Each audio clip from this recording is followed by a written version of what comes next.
Hello guys! Welcome back to another vlog. Ngayon ay tuturo naman natin kung paano mag-install or paano maglagay ng Knife Pro o yung tinatawag na pop-up horn. Ituturo ko sa inyo kung paano step by step pag-install nun. Let's go! Hello, bali ito na nga guys. Medyo inassemble ko na siya, tapos i-explain ko na lang sa inyo. Yan, para medyo mabilis yung ating video. Ito yung ating pop-up horn or yung tinatawag na Knife 3 Pro Music. 12 tone po yan, 12 tone. Tapos ito yung mga wire niya. Ayan. Blue, brown, red, saka black. Unang-unang gagawin nyo guys, di ba dun sa dito sa may horn terminal, yung dalawang horn terminal na yan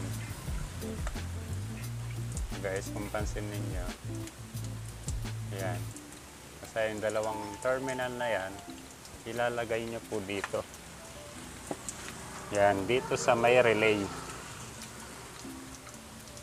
yan, dito sa 85 tsaka dun sa 86 number nung ating relay. Ayan, dito sa dalawa na yan. Ayan, huwag niyo pong pansinin to kasi yung pag-install sa motor, doon ko po siya itinuturo sa inyo. Dito yung dalawang terminal nung busina sa 85 tsaka 86. Doon nga. Dito yung dalawang wire niya. Pag-isahin nyo yan, kahit baliktaran yan, pwede.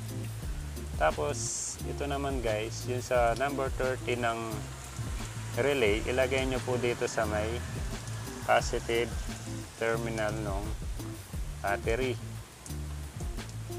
Yan.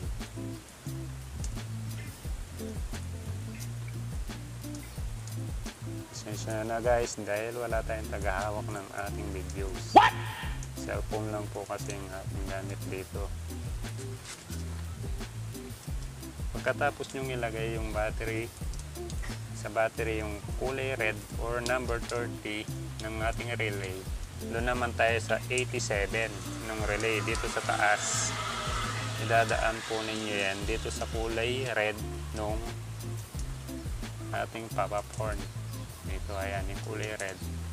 Dito po siya sa number 87. Yan.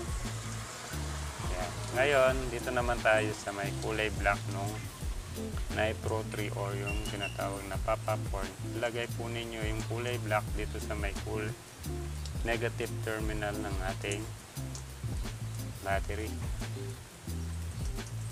Ayan. Bali yan po yung ground nung ating Knife 3 Pro Music.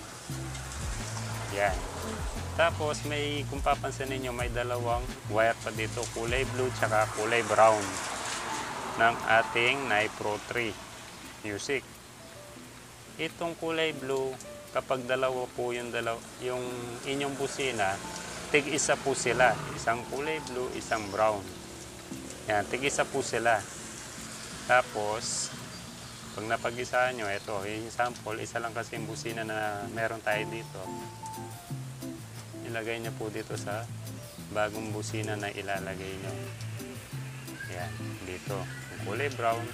Tapos yung isang terminal ng busina, ilalagay po ninyo dito sa body ground. Ayan, sinample ko po ito. Kunwari ito po yung body ground ng ating motor. Bali, yan po yung ground niya. Ayan. Isa sa body ground, tapos yung isa dito sa may brown. Pwede rin po ito sa negative terminal ng battery. Pero para mas mabilis, ilagay nyo po sa body ground. Ayan. Ngayon, susubukan natin siya. Ito po yung switch.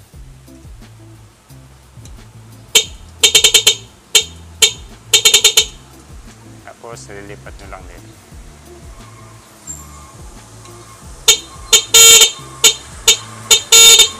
Yan. So, ayan na nga guys, gumana na siya. Narinig nyo. Bali, ganyan lang po yung pag-instalasyon ng ating pop-up horn. Bali, ito yung sinasabi kong kulay blue. Magdadalawang busina po kayo. Ito Ito yung sample. Sira kasi ito guys. Kaya ilalagay ko lang siya ng sample sa inyo. Yan. Bali yung isang terminal niya dito. Yan, dito yan. Tapos kuha ulit kayo ng isang wire pa papuntang ground. Yan. Bali, tigisa lang sila.